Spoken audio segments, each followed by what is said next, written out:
오늘 저는 여러분과 함께 받은 복과 누리는 복이라는 제목으로 은혜를 나누겠습니다.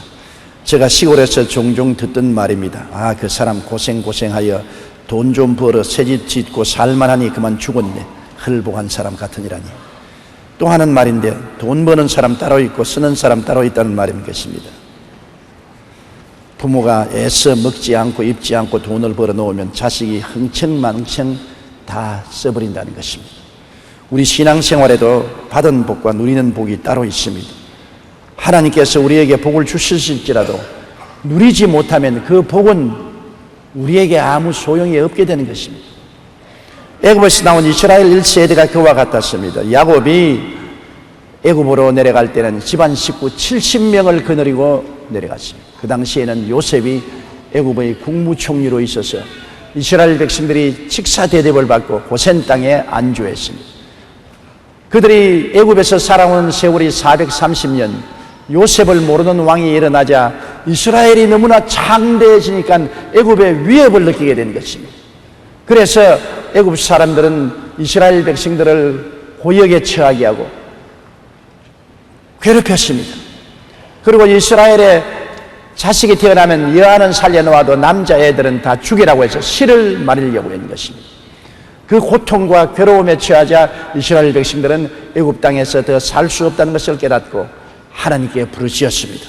성경 출애굽기 2장 24절에 하나님이 그들의 고통 소리를 들으시고 하나님이 아브라함과 이삭과 야곱에게 세운 그 언약을 기억하셨다고 말씀하셨고, 출애굽기 12장 40절로 41절에 이스라엘 자손이 애굽에 거주한 지 430년이라 430년이 끝나는 그날에 야훼의 군대가 다 애굽 땅에서 나왔다고 했었습니다. 하나님은 그들의 울부짖음을 들으시고 모세를 보내셔서 이스라엘 백성들의 목자가 되어서, 목자가 양을 인도하듯이 이스라엘을 인도하여 홍해를 건너 광야길로 들어서게 된 것입니다. 이스라엘 백성을 인도해낼 때 하나님은 이스라엘 백성들에게 젖과 꿀이 흐르는 가나안 땅으로 가자고 말한 것입니다. 그들은 가슴 속에 부푼 꿈을 안았습니다. 젖이 흐르고 꿀이 넘치는 가나안 땅으로 가자. 모세를 따라 광야에 나왔으나 광야의 생활은 정말로 험했습니다. 광야는 문자 그대로 광야였습니다. 물이 없고 메마르고 나무도 풀도 나지 않았습니다. 그곳에서는 불뱀이 있고 정갈이 있어 사람들을 노리고 있었습니다. 너무나 고통스러운 길이었습니다. 밤에는 추워 바위가 터지는 소리가 뻥뻥 났습니다. 낮에는 자기란 태양빛에 산천이 다 불탈 것 같았습니다. 목마르고 배고프고 고달프고 고통스러운 40년의 광야 생활이었습니다. 그러나 광야를 지나는 동안에 그들은 하나님을 버리고 하나님을 떠났습니다. 그 결과 하나님은 애굽에서 나온 1세대를 다 광야에서 멸하시고 젖과 꿀이 흐르는 땅을 약속받았으나 누리지 못하고 2세대가 젖과 꿀이 흐르는 광야에 들어가게 된 것입니다.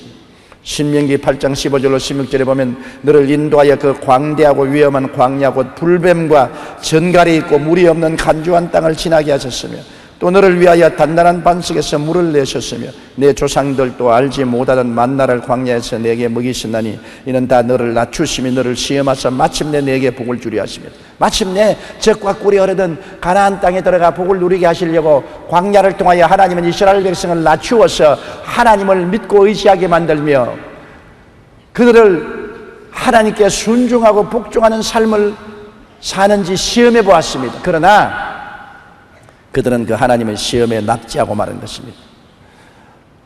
복과 은혜를 약속받았으나 젖과 꿀이 흐르는 땅을 누리지 못하고 광야에서 죽었습니다. 왜냐하면 하나님의 능력을 믿지 않았습니다.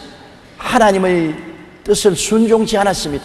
모세를 따라 나왔으나 사사건건이 하나님을 불신임하고 불신앙하고 원망하고 불편하고 반역했습니다. 그 결과로 하나님은 이 반역하고 목이 굳은 백성을 젖과 꿀이 흐르는 땅으로 데리고 들어가지 않겠다고 맹세하시고 광야에서 다 멸한 것입니다. 약속을 받았으나 누리지 못했습니다.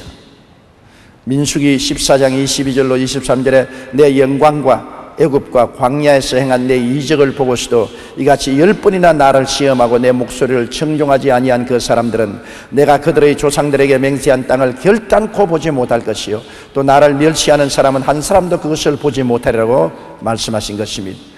오직 하나님을 믿고 순종한 여호수아와 갈렙과 그 후손들은 젖과 꿀이 흐르는 광야로 들어가고 그것을 누리게 된 것입니다. 여러분, 약속을 받았으나 누리지 못한다, 복을 받았으나 누리지 못한다, 얼마나 비극적인 것입니까? 그들은 큰 약속을 받고 꿈과 희망에 차서 나왔으나 오직 하나님을 바라보고 믿고 순종하지 않고 불신앙하고 불순종함으로 하나님의 은혜에 들어가지 못한 것입니다. 여러분, 그렇기 때문에 우리가 항상 조심해야 될 것은 하나님의 복은 받았으나 누리지 못하는 것은 불신앙과 불순종 때문에 그렇다는 것을 우리 마음속에 깊이 알아야 되겠습니다. 우리 오늘날 예수 믿는 사람들도 이스라엘 백성처럼 젖과 꿀이 흐르는 땅을 허락받은 것입니다. 젖과 꿀이 흐르는 땅은 우리가 만든 것도 아니고 우리가 노력해서 얻은 것도 아닌 것입니다. 값없이 하나님이 주신 복인 것입니다. 그러나 이것을 누리지 못하는 이유는 믿지 않고 순종하지 않기 때문에 누리지 못합니다. 우리가 십자가 밑에 나오면은 하나님이 우리에게 엄청난 복을 주셨습니다. 우리가 그 복을 감히 상상도 하지 못할 복인 것입니다. 여러분, 예배를 피라고 나가면 연필 한 자루씩 주겠다면 여러분 다 허허 웃고 아무 부담 없이 그 연필을 받아갑니다. 그러나 예배를 피라고 나가는 사람에게 아파트 한 채씩 주겠다 그러면 여러분 마음에 부담을 느낍니다. 거짓말인지 참말인지 진짜인지 가짜인지 마음속에 부담을 느끼게 되는 것입니다. 연필 한 자루는 값이 안 나가니까 아파트 한 채는 얼마나 값이 나가는 것입니까? 너무나 값이 나가므로 믿을 수가 없습니다.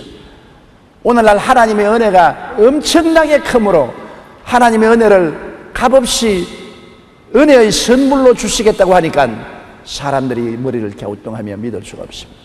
내가 아무 한 일이 없는데 어떻게 공짜로 값없이 선물로 하나님의 은혜를 받을 수 있겠느냐, 그렇게 생각하고 믿지 않고 순종하지 않은 것입니다.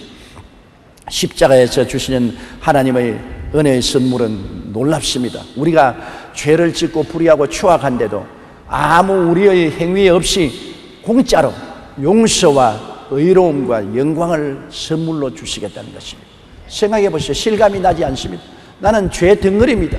죄만 짓고 살았습니다. 그런데도 하나님은 그냥 값없이 용서해 주시고 의롭다고 해 주시고 하나님의 영광에 참여하게 만들어 주시겠다. 은혜의 선물이다. 남녀노유 빈부 귀춘할 것 없이 모두 다 자격이 있다. 믿기만 하면 은혜의 선물로 주시겠다. 너무나 큰 축복이기 때문에 머리를 갸우뚱합니다. 내가 한 일이 없는데 어떻게 그것을 받을 수 있을까? 또한 예수 그리스도를 믿고 나오는 사람에게는 세상과 마귀에서 해방되어 하나님이 거룩하지도 못한 나를 거룩하고 성결하다고 말씀하시고 성령을 주시는 것입니다. 어떻게 그런 일이 있을 수 있냐? 아직까지 나는 세상에 죄도 짓고 더럽고 추한 것을 천하가 다 아는데 예수 믿었다고 해서 하나님은 거룩하게 하시고 성령을 주시겠다고 하시니 도대체 웬일이 이런 일이 있을 수가 있는가? 내가 도저히 상상할 수가 없던 것입니다. 하나님은 그냥 믿기만 해라. 예수 그리스도의 보혈로 너를 거룩하게 만들어 주시고 성령을 주시겠다고 하시는 것입니다. 또한 예수 그리스도를 의지하고 나오면 하나님이 온갖 병에서 고쳐주시고 건강을 주시겠다. 어떻게 그런 일이 있을 수 있습니까? 하나님께서 그리스도 안에서 공짜로 선물로 주는 은혜이니까 믿음으로 받아들여라. 사람들은 좀처럼 믿지 않습니다. 어떻게 그런 일이 일어날 수가 있느냐? 내가 중병에 걸렸는데 의사와 약으로도 치료할 수 없다고 하는데 어떻게 공짜로 하나님이 고쳐주시겠다고 하겠는가? 머리를 갸우뚱합니다. 또한 그리스도에게 나오면 아담과 하와 이후에 우리가 상속받은 저주의 생활에서 해방되어 아브라함의 복을 누리게 하겠다. 가시의 은극히 길을 떠나서 아브라함의 축복의 길로 옮겨주겠다. 어떻게 내가 갑자기 하나님의 축복 속에 들어갈 수 있습니까? 나의 삶이 가시와 은극히에 찔리고 피 흘리며 살아왔는데 고생하고 살아왔는데 오늘부터 하나님께서 아브라함의 복을 주어서 들에 가도 복을 받고 집에 와도 복을 받고 떡반죽 그릇이 복을 받고 짐승의 새끼조차 복을 받겠다고 하니 도대체 어찌된 일입니까? 이게 공짜로 주실 수가 있습니까? 세상에 공짜가 어디 있어요? 머리를 갸우뚱합니다. 또 나아가서 우리가 죽으면 부활, 성천, 영생을 얻고 주님과 함께 예비한 영원한 천국 집에 들어갈 것이다. 그럴 리가 있겠냐? 내가 무엇을 했기에 하나님이 영생 낙원 천국에 내 집을 마련해 주시고 그곳에 들어가게 해 주시겠다고 약속했을까? 모두 다 우리가 상상을 초월하고 믿을 수가 없는 일을 주님께서 말씀합니다. 그러나 이스라엘 백성에게 젖과 꿀이 흐르는 땅을 주겠다고 하신 것처럼 우리에게도 하나님은 예수님의 십자가를 통해서 우리의 죄를 다 청산하시고 용서와 의를 값없이 주시고 거룩함과 성령 충만을 값없이 주시고 치료와 건강을 값없이 주시고 아브라함의 축복과 형통도 값없이 주시고 영생 부활 천국을 값없이 주시겠다고 말씀하시는 것입니다. 은혜의 선물로 주신 것입니다. 이것이 내게서 난 것도 아니요 나의 행위의 결과로 오는 것도 아닌 것입니다. 완전히 하나님이 값없이 은혜의 선물로 주시는 것입니다. 오직 믿음으로만 받으라고 말씀한 것입니다. 그러니 우리가 마음속에 당황합니다. 어떻게 이런 큰 은혜를 내가 받을 수가 있습니까? 나는 그런 자격이 없는데요. 우리는 자꾸 자격을 생각합니다. 주님께서는 말씀합니다. 너희 자격을 말하지 말라. 무자격해도 내가 너에게 선물로 주는 것이니 받으라고 말합니다. 우리가 십자가에서 하나님이 주시는 오중복음을 받으면 내 운명이 달라집니다. 나는 영혼이 잘되고 범사에 잘되며 강건하고 생명을 얻되 풍성에 얻은 사람이 되고 마는 것입니다.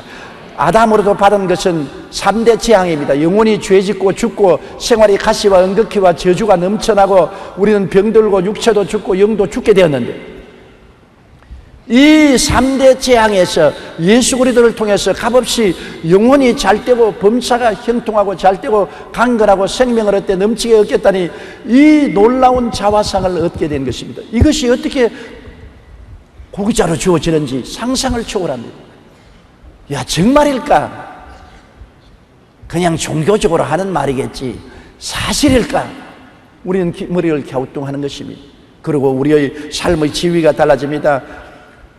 성경에 있는 베드로전서 2장 9절의 말씀대로 하나님께서 우리를 택하신 족속으로 만들어주시고 왕이요 제사장으로 만들어주시고 거룩한 나라로 만들어주시고 그 소유된 백성으로 만들어주었다고 합니다. 하나님, 내가 누구기에 감히 나를 택해 주시고 왕이요 제사장으로 만들어서 마귀와 흑암의 세력을 지배하는 왕이 되고 하나님을 섬기는 제사장이 되고 하나님이 와서 다스리는 나라가 되고 하나님이 가슴에 품은 소유된 백성으로 만들어 주신다니 이 어찌된 일입니까? 꿈같은 말인 것입니다. 도저히 나에게 소속하지 않은 말 같았습니다. 그러나 사실로 예수 그리스도의 십자가 공로로 하나님께서 이 은혜의 축복을 우리에게 허락해 주신 것입니다. 우리가 이 소식을 듣고 이것을 믿고 순종함으로 누려야 될 것인데 이 소식을 들은 많은 사람들이 이것을 누리지 못하고 세상에 살고 있는 것입니다. 예수 믿는 사람은 이미 복을 받은 사람이나 그 복을 누리지 못한 사람이 많습니다. 이스라엘 백성들이 애굽에서 나올 때는 다 젖과 꿀이 흐르는 땅으로 들어갈 것을 기대하고 나왔으나 제1세대 300만 명은 광야에서 살다가 다 죽어버리고 복은 받았으나 누리지 못했습니다. 오직 여호수아와 갈렙과 그 후손들은 믿음과 순종을 통해서 그 복을 누렸습니다. 우리도 하나님이 주신 이 엄청난 오중복음과 삼중 축복과 사중 지위를 받았으니 누려야 되는 것입니다. 성경 히브리서 4장 1절 3절로 이렇게 말했습니다. 그러므로 우리는 두려워할지니 그의 안식에 들어갈 약속이 남아있을지라도 너희 중에 혹 이르지 못할 자가 있을까 함이라. 그들과 같이 우리도 복음 전함을 받은 자들이나 들은 바 그 말씀이 그들에게 유익하지 못한 것은 듣는 자가 믿음과 결부시키지 아니함이라. 이미 믿는 우리들은 저 안식에 들어가는도다. 우리가 이 복을 누리기 위해서 해야 될 일이 있습니다. 이 조건을 구비만 하면 이미 하나님이 주신 복을 누릴 수가 있어요. 이미 이스라엘 백성에게 주신 복을 그들은 들어가서 누릴 수 있는데 못 들어간 것이 아니라 안 들어간 것입니다. 우리에게도 주신 복을 우리가 누려야 되겠는데 많은 사람이 못 누리고 있는 것입니다. 또 안 누리고 있는 것입니다. 우리의 주신 복을 누리기 위해서는 우리가 믿어야 되는 것입니다. 믿음이 그렇게 쉽지가 않아요. 왜냐하면 믿음은 환경이 아닙니다. 사람들은 자꾸 환경을 바라보고 고개를 갸우뚱거립니다. 환경이 그렇지 않은데, 사람들은 감각을 의지합니다. 내가 느낌이 그렇지 않은데 어떻게 그럴 수가 있느냐. 여러분, 하나님의 복은 환경에서부터 오는 것도 아니고 감각으로부터 오는 것도 아니고 믿음으로 오는 것입니다. 내 믿음대로 될지어다. 나는 믿음이 없는데요. 여러분, 거짓말입니다. 모든 사람에게는 하나님이 믿을 수 있는 능력을 주신 것입니다. 태어날 때부터 이목구비를 가지고 태어나고 사지백체를 가지고 태어나는 것처럼 믿음을 하나님은 예수 믿을 때 이미 주신 것입니다. 믿어야 되는데 사람들은 자꾸 환경을 바라보고 믿음을 포기합니다. 감각을 의지하고 믿음을 포기합니다. 마음의 느낌을 바라보고 믿음을 포기합니다. 운명과 환경이 달라져서 복이 오는 것이 아닙니다. 믿음으로 복이 오는 것입니다. 예수님의 제자들이 배를 타고 밤바다를 지나가는데 파도가 치고 바람 소리가 진동하고 물보레가 나르고 배가 기우뚱거리니 두려움에 취했는데 예수님이 물 위로 걸어오십니다. 허연 빛을 내면서 오르락내리락 물 위로 걸어오니 제자들은 생각하기를 유령이다. 배 사람들은 다 압니다. 밤에 바다에 유령을 보면 배가 파신한다는 징크스가 있습니다. 유령이라고 고함을 칠 때 예수님께서 내니 두려워 말라. 그때 베드로가 말하기를 주시어도 나로 물으로 걸어오게 하소서. 참 베드로 용감한 분입니다. 나는 그렇게 못하겠어요. 캄캄한 밤바다에 바람은 불고 파도는 치고 배는 울렁거리는데 주님께서 허연 빛을 내면서 걸어오는데 그게 주님인지 유령인지 어떻게 알아요? 그러나 주님이 내니 두려워 말라고 하는데 유령도 그렇게 말할 수 있지 않아요? 그런데도 베드로는 주의 말씀을 듣고 믿고 주시하던 나로 물으로 걸어오게 하소서. 주님이 오라고 하니까 베드로가 주님을 바라보고 믿고서 파도로 날아갔습니다. 파도가 치고 바람이 부는다. 높은 파도를 밟고 낮은 파도를 밟으면서 베드로가 물으로 걸어서 예수님께로 갔습니다. 놀라운 일입니다. 베드로가 어떻게 물으로 걷습니까? 환경이 물으로 걷게 만들어 주었습니까? 아니올지다. 감각이 물으로 걷게 만들어 주었습니까? 아니올지다. 느낌이 그렇게 만들었습니까? 아니올지다. 예수님을 바라보고 그 말씀을 믿었기 때문에 걸어가는 것입니다. 믿음이 그로 하여금 물으로 걸어가는 최초의 사람이 된 것입니다. 미국의 우주선 타고 달나라에 간 사람이 인류 처음으로 달을 밟은 것처럼 베드로는 인류 처음으로 물 위로 걸어갔었습니다. 그런데 갑자기 베드로가 눈을 돌아 바람을 바라보고 파도를 바라보았습니다. 물보레가 치는 것을 바라보고 믿음을 놓쳐버렸습니다. 그러자 그는 즉시로 물에 빠져들어갔습니다. 여러분, 환경이 달라진 건 아닙니다. 여전히 그 바다요, 그 바람이요, 그 파도요. 감각이 달라진 것도 아니고 느낌이 달라진 것도 아닙니다. 그런데 왜 똑같은 바다 위를 걸어가던 그가 이제는 빠졌습니까? 믿음을 놓쳐버리게 되는 것입니다. 예수님이 와서 베드로를 건지시면서는 믿음이 적은 자여 왜 의심하였느냐고 말씀한 것입니다. 여러분, 베드로가 물으로 걸어간 것은 오로지 믿음 하나 때문에 걸어가는 기적이 일어난 것입니다. 우리가 이 세상에서 복을 받는 길은 오로지 믿음으로 복을 받는 것입니다. 우리가 환경이 좋아져서 복을 받는 것도 아닙니다. 느낌으로 그렇게 되기 때문에 복을 받는 것이 아닙니다. 여러분 속에 주신 믿음을 활용함으로 오중복음과 삼중축복과 사중지위를 누리게 되는 것입니다. 믿음이 없이는 기쁘시게 못합니다. 믿음이란 환경이 아닙니다. 감각이 아닙니다. 느낌이 아닙니다. 말씀 위에 서는 것입니다. 눈에는 아무 증거 안 보이고 귀에는 아무 소리 안 들리고 손에는 잡히는 것 없어도 말씀 위에 서서 믿음으로 주님을 바라보고 나가는 것이 믿음인 것입니다. 상당한 용기와 결단이 필요한 것입니다. 이스라엘 백성이 믿고 주님을 따라갔으면 가나안 땅에 들어갔을 것인데 광야를 바라보고 늘 원망불평하고 생활의 고통을 바라보고 하나님을 불순종하고 불신앙했었습니다. 그 결과로 못 들어갔습니다. 믿기만 했으면 하나님의 도움으로 능히 들어갔죠. 그 다음 우리가 광야에 살면서 적과 꿀이 흐르는 하나님의 은총을 누리기 위해서는 세상과 죄를 회개하고 버려야 되는 것입니다. 세상과 죄를 갖고 주님을 믿을 수가 없습니다. 죄는 하나님과 원수가 됩니다. 세상은 마귀가 지배하고 있으므로 하나님이 들어올 자리를 허락하지 않습니다. 오늘 세상 사람들 여러분 살면서 하루에 1초도 하나님과 예수님을 생각하지 않습니다. 하나님과 예수님이 들어올 자리가 없어요. 세상은 하나님을 멀리 떠나 등을 돌렸습니다. 그러므로 우리가 하나님의 은총과 축복을 누리려면 세상과 죄를 버려야 되는 것입니다. 우리는 세상과 죄 속에 살았는데 하나님이 우리를 불러내사 하나님의 사랑의 아들 나라로 옮겼기 때문에 이제는 그 나라와 그 일을 먼저 구하며 살아야 되는 것입니다. 세상과 죄를 끼고 하나님을 섬길 수가 없어요. 세상과 죄악 속에는 우상 숭배가 꽉 들어찼습니다. 세상에는 모두 우상이 꽉 지배하고 있는 것입니다. 사탄이 사람들의 마음을 미혹해 하여 하나님 대신에 인간을 믿고 돈을 믿고 권력을 믿고 쾌락을 믿고 혹은 나무나 돌로 빚은 우상을 믿고 사는 것입니다. 나는 일본에 선교를 오랫동안 했는데 가장 일본에 가서 가슴이 아픈 것은 우상천지라는 것입니다. 600만 우상이 있습니다. 우상이 600만 개나 있었어요. 온 가정이나 회사에나 어디 가도 우상 숭배입니다. 그렇기 때문에 하나님이 들어올 발자취가 드러놓을 자리가 없어요. 우상은 하나님이 지극히 미워하시는 것입니다. 내 앞에 다른 신을 두지 말라. 우상에 절하지 말라. 우상은 하나님이 몸서리 나게 미워하는 것입니다. 세상이 바로 우상인 것입니다. 세상과 세상 안에 있는 것을 사랑치 말라. 세상을 사랑하는 자는 하나님의 사랑이 그 속에 없다고 말하는 것입니다. 여호수아 24장 14절에 보면 그러므로 이제는 야훼를 경외하며 온전함과 진실함으로 그를 섬기라. 너희의 조상들이 강 저쪽과 애굽에서 섬기던 신들을 치워버리고 야훼만 섬겨라.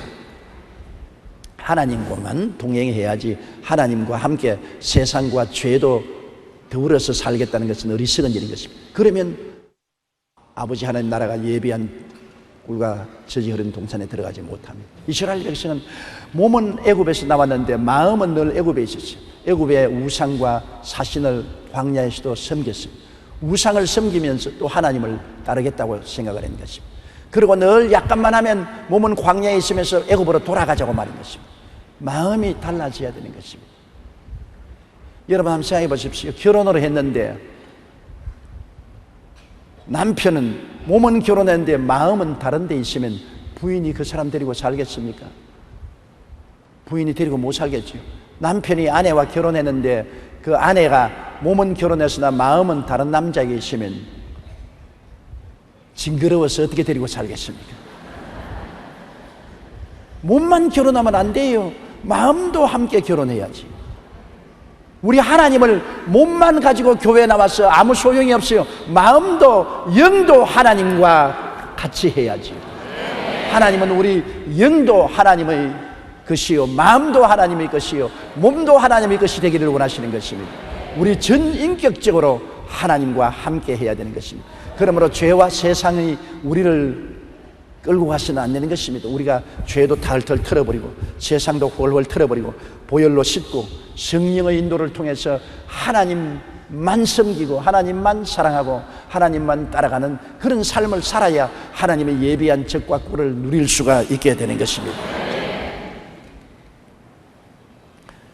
그런데 우리가 하나님에 가까이 하면 할수록 우리의 세상과 죄성이 드러납니다. 아주 더러운 옷을 입고 누더기를 입고 쥐똥이 가득 묻은 옷을 입어 햇빛이 안 들어오면 그 옷 좋다고 입고 돌아다닙니다.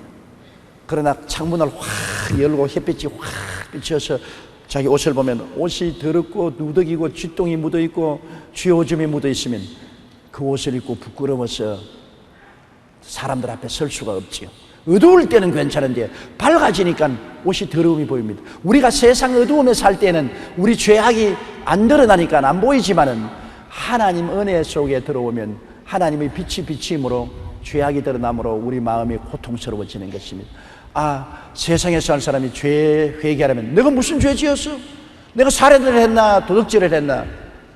내가 간음을 했나? 내가 무슨 죄가 있어? 그러나 교회에 나와서 하나님 은혜를 받고 보면 아버지 나는 죄 덩어리입니다. 나의 죄를 용서해 주십시오. 죄가 드러납니다. 베드로가 예수님께 배를 빌려드리고 난 다음에 예수님이 깊은 데 들어가서 그물을 던지 고기를 잡자고 했습니다. 그래서 예수님을 모시고 배를 지어서 호수 깊은 곳에 가서 그물을 내리니까 고기가 많이 잡혀 그물이 찢어졌습니다. 대낮에 호수 가운데 그물을 던져 고기가 잡히는 일은 없습니다. 그것을 본 베드로는 와, 보통 분이 아니구나, 하나님이시구나. 제일 먼저 느낀 것은 죄를 느꼈습니다. 그동안 예수님 모시고 배를 저 바다 가운데로 가서 그물을 던질 때까지는 아무 느낌도 없었습니다. 그냥 예수님은 선한 선생으로만 생각했는데 기적이 일어나는 것을 보자, 이거 하나님이시구나. 하나님인 것을 알자마자 베드로가 엎드려서 뭐라 했습니까? 주여 떠나소서, 나는 죄인이로소이다. 하나님이 곁에 오시면 우리 죄가 드러납니다. 우리가 은혜를 받으면 받을수록 우리는 세속적이고 죄인인 것을 깨닫게 됩니다. 그래서 회개하게 되죠. 도널드 위트니가 쓴 당신의 영적 건강을 진단하라는 책에 보면 죄에 대해 조나단 에드워드가 한 고백이 나와 있습니다. 1725년 당시 23세였던 조나단 에드워드는 교회의 목사였던 할아버지를 돕기 위해 떠나면서 이렇게 고백했습니다. 요즘 나는 과거 내가 회심하기 전의 그 어느 때보다도 내 자신의 사악함과 마음의 악함을 뼈저리게 느끼고 있다. 내 마음속에 있는 나의 사악함을 볼 때 그것은 마치 지옥보다 더 깊은 나락처럼 보인다. 요나단 에드워드는 미국을 뒤흔드는 위대한 주의 종이 되었는데 그런 주의 종도 하나님께 가까이 올수록 자기의 마음의 악함을 뼈저리게 느끼고 마음속에 있는 사악함을 볼 때 마치 지옥을 보는 것 같다고 했습니다. 이에 대해 이 책의 저자인 휘트니는 우리가 죄에 대하여 더욱더 예민해진다는 것은 성장의 표시로 우리가 몇 년 전보다 훨씬 더 영적인 발전을 이루었다는 증거라고 말한 것입니다. 아직 어린아이 신자 때는 자기가 죄인인 줄 몰라요. 어린아이들 보세요. 부끄러운 줄 모릅니다. 난닝거 하나만 입고 다 본전 내놓고도 막 돌아다닙니다. 막 돌아다닙니다. 부끄러운 걸 모릅니다. 어린아이 때니까. 그러나 나이가 자라면 부끄러운 것을 알게 되는 것입니다. 이제는 런닝만 입지 않고 반츠도 내놓으라고 바지도 내놓으라고 합니다. 우리가 어릴 때는 자기가 부끄러운 줄을 몰라요. 철없이 죄인인 것을 깨닫지 못하고 돌아다니지만은 신앙의 철이 들고 은혜를 받으면 점점 어느 심사 행동에 부끄러움이 너무나 많은 것을 깨닫게 되는 것입니다. 그것은 신앙이 자랐다는 것입니다. 내가 죄인입니다고 통에 잡아가는 사람, 그 사람 신앙이 없어 그런 것이 아니라 신앙이 자랐기 때문에 죄인이라고 통에 잡아가는 것입니다. 신앙이 자라지 못한 사람은 뭐 회개할 것이 뭐가 있어? 내가 무슨 죄인이냐? 다른 사람 다 기도할 때 눈 뜨고 두리번 살기면서 왔다 죄인들 많구나. 나는 아무 죄도 없는데 그렇게 생각합니다. 그것은 신앙으로 자라지 못하고 하나님 곁에 와 있는 것을 모르기 때문에 그런 것입니다. 19세기 성경학자 토마스 버나드는 죄의식이란 하나님을 가까이 하는 것을 정비례 한다고 말했습니다. 참된 성도는 하나님을 더 많이 사랑할수록 죄에 대해 더 많이 애통하게 된다고 말했던 것입니다. 이스라엘 백성 1세대들은 애굽에서 몸은 나왔으나 마음은 나오지 못해 결국 받은 복을 누리지 못했습니다. 우리가 하나님의 주신 복을 누리기 위해서는 진정으로 마음 가운데 세상과 죄를 회개하고 버려야 되는 것입니다. 세상과 죄를 함께 끼고 살겠다는 것은 안 되는 것입니다. 우리 최자실 목사님이 제게 그런 이야기를 했어요. 최자실 목사님은 황해도 출신인데 황해도 안악에서 큰 부자가 사는데 그 아들을 동경에까지 보내어서 학교 공부를 시켰다는 것입니다. 그런데 또 한 청년이 있었는데 이 청년은 너무 가난해서 동경까지 공부는 못했으나 굉장히 머리가 좋고 장사를 잘해서 돈을 많이 모으고 가산을 일으킨 사람입니다. 근데 그게 어느 한 집안에 절세 미인의 딸을 두었답니다. 그 절세 미인의 딸을 두었는데 이 딸을 시집을 보내려고 하는데 그 부잣집 동경대학을 나온 사람도 이 딸을 데리고 살면 좋겠다. 자수성가한 청년도 이 딸을 데리고 살면 좋겠다. 그런데 그 딸은 둘이가 다 데리고 가지고 싶거든. 동경대학을 나온 사람도 데리고 살고 싶고 자수성가한 사람도 데리고 살고 싶습니다. 그래서 그 어머니가 야, 둘 중에 하나를 택해라. 그러니까 엄마 내가 이렇게 하면 어때?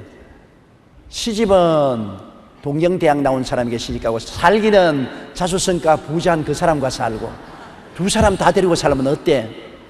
그렇게 말했다는 이야기를 최자실 목사님이 저기 늘 하면서 어리석은 소리 아니냐. 그런데 세상 사람들이 그렇게 어리석다. 왜냐하면 살기는 예수님과 함께 살고 또 데리고 놀기는 세상하고 데리고 놀겠다. 그렇게 하면 되겠느냐. 그런 말씀을 하시는 것이 늘 기억이 납니다. 세상과 하나님을 겸하여 섬기지 못합니다. 마귀와 하나님을 겸하여 섬기지 못합니다. 우리가 마귀와 세상을 등지고 단호하게 하나님 중심으로 살아야 되는 것입니다. 그러므로 하나님이 오시면 우리 세상과 죄악을 드러나게 하는 것입니다. 하나님의 성령이 오시면 세상과 죄악이 드러나기 때문에 자꾸 한 겹을 벗어버리고 또 한 겹 벗고 또 한 겹 벗고 자꾸 세상과 마귀를 벗어버리고 성결하고 거룩하게 되어서 하나님의 깊은 은혜 속에 들어가게 되는 것입니다. 여러분이 죄책을 느끼는 것을 이상한 일 생긴다고 생각하지 마십시오. 여러분이 은혜를 받고 신령하기 때문에 죄책을 느끼는 것입니다. 은혜를 받지 않고 신령하지 못하면 죄책을 느끼지 않는 것입니다. 그 다음에 하나님의 은혜를 누리기 위해서는 철저히 하나님을 섬기는 삶을 살아야 되는 것입니다. 인간은 원래 하나님을 섬기고 살도록 만들어 놓은 것입니다. 하나님이 에덴 동산과 세계를 지으시고 아담과 하와를 지으시고 하나님을 섬기고 살도록 만들어 놓은 것입니다. 그들이 하나님을 섬길 때 에덴 동산도 하나님이 지으신 세계도 다스리며 누렸습니다.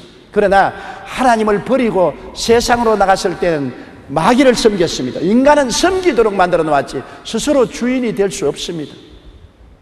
성경에는 사람을 그릇이라고 말해요. 사람을 성전이라고 말했습니다. 그릇은 그 자체의 의미가 없습니다. 무엇을 담아놓기 위해서 만든 그릇입니다. 하나님을 담아놓든지 마귀를 담아놓든지. 성전은 이 건물 자체가 의미가 없습니다. 여기 하나님이 계시든지 마귀가 있든지 둘 중에 하나인 것입니다. 우리 사람들은 스스로 주인 노릇 못합니다. 사람들은 하나님을 섬기든지 마귀를 섬기든지 둘 중에 하나를 선택해야 되는 것입니다. 그러므로 우리가 이 세상에 살면서 하나님을 섬겨야지 세상과 마귀를 섬겨서는 안 되지 않아요. 하나님이 가장 미워하는 것이 세상과 마귀인 것입니다. 내 앞에 다른 신을 두지 말라, 우상을 섬기지 말라고 말씀한 것입니다. 이스라엘 백성이 하나님과 우상과 사신을 겸하여 섬기다가 멸망한 것입니다. 성전에 와서 하나님을 섬기고 집에 가서는 우상을 섬기고 하나님이 버렸던 것입니다. 우리가 온전히 마음을 다하고 뜻을 다하여 하나님을 섬겨야 되는 것입니다. 그 나라와 그 의를 먼저 구하라. 그래야만 이 모든 것을 너에게 도와주리라. 사람들은 생각하기를 하나님만 섬기고 살다가 이 세상에 굶어 죽지 않아요. 세상에 살다면 세상과 함께 짝을 지어야 세상살이 할지. 여러분, 우리 예수 믿는 사람들은 세상식으로 사는 것이 아닙니다. 우리는 하나님식으로 사는 것입니다. 이스라엘 백성이 애굽에 살 때는 떡을 가지고 살았습니다. 세상에서 노동해서 월급 받고 농사 짓고 그래서 만든 떡으로서 살았습니다. 그러므로 떡을 의지하고 살았습니다만 그들이 홍해를 건너 광야로 들어오고 난 다음에는 직업도 없고 농사 지을 밭도 논도 물도 없었습니다. 완전히 광야입니다. 아무 데도 먹을 양식을 구할 곳이 없습니다. 그곳에서는 양식도 없고 물도 없고 의사도 없고 의복을 살 곳도 없고 신발을 살 곳도 없었습니다. 그럼 광야에서 무엇을 가지고 사나요? 하나님의 입으로 나온 말씀으로 사는 것입니다. 하나님의 말씀을 믿고서 나갈 때 하나님이 양식도 주시고 고기도 주시고 물도 주시고 병도 고쳐주시고 옷도 떨어지고 신발도 떨어지지 않게 만들어 주신 것입니다. 사람이 떡으로만 살 것이 아니요 하나님의 입으로 나오는 모든 말씀으로 살 것이라고 말한 것입니다. 애굽에는 사람의 떡으로 살았지만은 광야에는 하나님의 입으로 나오는 말씀을 믿고 사는 것입니다. 우리도 마찬가지입니다. 세상에 살 때는 인간의 수단과 방법과 노력으로 살았지만은 예수 믿고는 하나님의 말씀으로 사는 것입니다. 그 나라와 그 일을 먼저 구하라. 그래야만 이 모든 것을 너에게 더하시리라. 무엇을 먹을까, 무엇을 입을까, 무엇을 마실까 염려하지 말라. 이는 다 이방인들이 염려하는 것이라. 너희 천부께서는 이 모든 것이 너희에게 있어야 될 줄을 아시다니라. 너희는 먼저 그 나라와 그 일을 구하라. 그래야만 이 모든 것을 너희에게 더하여 주시리라. 떡도 더하여 주시고 물도 더하여 주시고 옷도 건강도 생활도 다 더하여 주시는 것입니다. 덤으로 살 수 있습니다. 우리는 하나님을 믿고 그 말씀을 따라 살도록 부르심을 받은 사람들인 것입니다. 그러므로 세상적으로 사는 방식과 다른 방식으로 우리는 살아야만 되는 것입니다. 이것을 사람들은 혼돈합니다. 하나님도 믿고 세상의 수단과 방법으로 세상적으로 죄와 더불어 살아야 된다고 생각하는 것입니다. 그렇지 않습니다. 나의 의인은 믿음으로 말미암아 살리라. 뒤로 물러가면 내 마음이 저를 기뻐하지 아니하리라고 말한 것입니다. 그리고 하나님과 더불어 살고 하나님의 예비한 축복을 받고 살기 위해서는 내가 어떤 사람인지 알아야 되는 것입니다. 정체성이 확립되어야 되는 것입니다. 내가 누군지 신분이 불확실하면 담대하게 살 수 없잖아요. 정체불명의 사람이 되어 살면 어떻게 합니까? 여러분, 오늘 정체불명의 사람이 되면 어떻게 됩니까? 대한민국 사람인지 북한 사람인지 일본 사람인지 미국 사람인지 자기를 모르고 자기를 잃어버린 사람은 어떻게 살 수 있어요? 정체가 확실해야지. 우리 예수 믿는 사람, 자기 정체성이 확립되어야 되는 것입니다. 예수 믿는 사람은 예수 십자가를 통해서 옛날 사람은 다 지나가고 새 사람이 된 것입니다. 새 사람이란 어떠한 사람입니까? 용서받은 의인들이 새 사람인 것입니다. 거룩하고 성령 충만한 새 사람이 되었습니다. 치료받고 건강한 새 사람이 된 것입니다. 아브라함의 복과 형통을 받은 새 사람이 된 것입니다. 부활 영생 천국을 얻은 새 사람이 된 것입니다. 여러분, 옛 사람이 아닙니다. 새 사람인 것입니다. 하나님이 은혜로 여러분을 새 사람으로 만들어 주신 것입니다. 새 사람이 되었기 때문에 여러분 스스로를 보는 눈이 다릅니다. 나는 영혼이 잘되고 범사에 잘되고 강건하며 생명을 얻되 넘치게 얻는 사람이 되었다는 것을 알아야 되는 것입니다. 그리고 새 사람은 택한 족속이요 왕같은 제사장이요 거룩한 나라요 그의 소유된 백성이 되었다는 것을 알아야 되는 것입니다. 내 새로운 신분과 내 자화상과 내 지위를 분명히 알아야 되는 것입니다. 그래야 마귀의 협박과 공갈과 꼬임에 넘어가지 않습니다. 마귀가 와서 무슨 말을 더 웃기는 소리 하지 마라. 나는 새 사람이다. 나는 죄를 이긴 사람이다. 세상과 마귀를 이긴 사람이다. 병을 이긴 사람이다. 저주와 가난을 이긴 사람이다. 지옥과 멸망을 이긴 사람이다. 그러므로 나는 너희 유혹에, 너희 협박과 너희 공갈에 넘어가지 아니한다. 베드로가 바람과 파도를 보고 물에 빠진 것처럼 우리도 세상과 마귀의 속삭이는 말을 듣고 신앙에서 넘어지면 안 되는 것입니다. 우리는 주의 말씀을 가지고 주님의 십자가의 은혜를 바라보고 살아야 되는 것입니다. 어느 곳에 가나 여러분 항상 나는 용서받은 의인이다. 나는 영광에 참여하는 사람이라고 말해야 되는 것입니다. 나는 거룩하고 성령이 같이 계신 사람이다. 저가 채찍에 맞음으로 나는 나음을 입었고 건강한 사람이다. 어떻게 병이 와도 어떻게 느끼더라도 그건 거짓된 것이다. 물러가면 안 됩니다. 나는 복을 받은 사람이다. 나는 가시와 은거키에서 벗어났다. 나는 고난의 길에서 축복의 길로 들어섰다. 축복받은 사람이다. 아브라함의 복을 받은 사람이다. 나는 죽음이 겁나지 않다. 나는 이미 천국에 주님이 영원히 있을 곳을 예비해 놓았다. 영생복락을 얻은 사람이다. 나는 영혼이 잘되고 범사에 잘되며 강건하고 생명을 얻되 넘치게 얻은 그러한 사람이 되었다.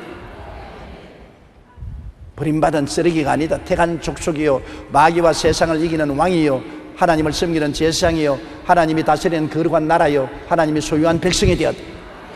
자기를 알아야 되는 것입니다. 저걸 알고 나를 알면 100분 싸우면 100분 이긴다.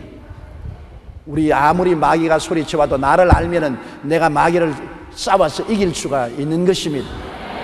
이러므로 여러분 고린도후서 5장 17절처럼 그런즉 누구든지 그리스도 안에 있으면 새로운 피조물이라.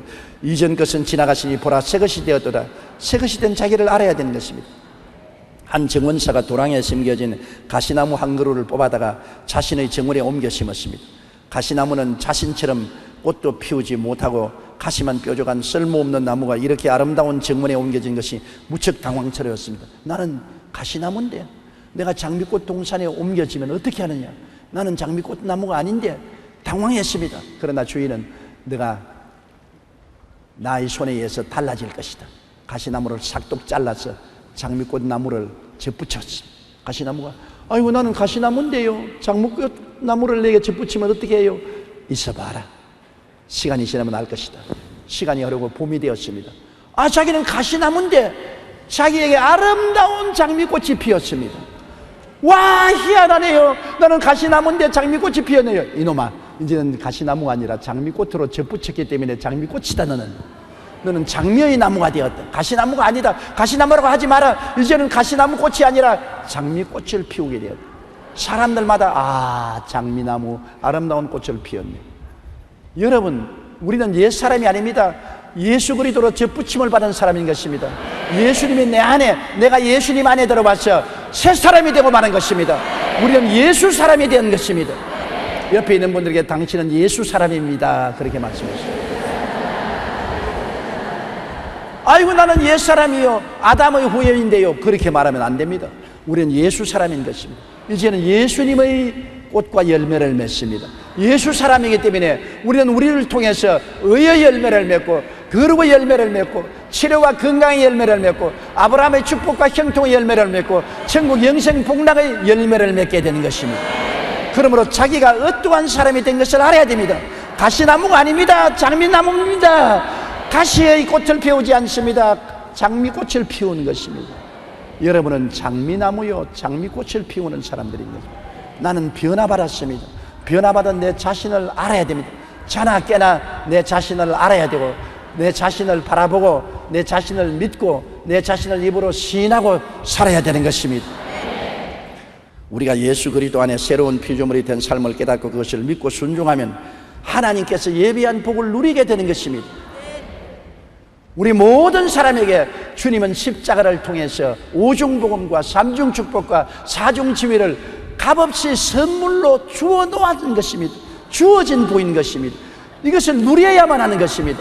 너무나 많은 사람들이 이를 누리지 못하고 있는 것입니다. 우리는 하나님의 복을 누리기 위해서는 새말 새 노래를 불러야 하는 것입니다. 여러분, 우리가 흑암의 곳에서 건져내어 그 사랑의 아들 나라로 옮겼었으니 이제는 아들의 나라 말을 해야 되는 것입니다. 한국에서 하면 한국말 하죠. 일본 가면 일본말 해야 됩니다. 미국으로 가면 미국말 해야 되는 것입니다. 그 나라 말을 해야 그 나라에 살 수 있죠. 우리는 흑암의 나라 세상에 살다가 하늘나라에 들어왔으니 하늘나라 말을 해야죠. 하늘나라 말을 어떻게 합니까? 성경이 바로 하늘나라 지식을 주고 하늘나라 말을 가르쳐 주는 것입니다.